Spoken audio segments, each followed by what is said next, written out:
Сегодня в 6:19 сработало ПВО над Ровеньками Луганской Народной Республики. А в 6:22 прогремел мощный взрыв в районе нефтебазы города. Отметим, это глубокий тыл. До зоны боевых действий около 80 километров. До границы с Россией 50. 25 июня наша республика взяла шефство над Ровеньками. Ранее прилеты по городу были 26 февраля и 26 марта. Тогда точки У были сбиты, но части ракет падали на территорию и были возгорания. От сегодняшнего взрыва пострадали центральный рынок города Ровенек и близлежащие дома. Взрывной волной выбиты стекла. На месте работают спасатели. Жертв нет. Вот это место падения точки У.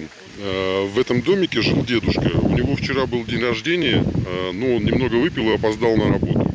А в 6:23 утра сегодня, 1 июня, сюда прилетела точка У. Поэтому у этого дедушки-сторожа сегодня второй день рождения. Изначально была информация, что украинские войска использовали американскую реактивную систему залпового огня М142 «Хаймарс». Об этом заявили в совместном центре по контролю и координации режима прекращения огня. Боеприпас имеет дальность 80 километров и кассетную часть. Кроме того, он управляем, что позволяет ВСУ подвергать ударам даже глубокий тыл.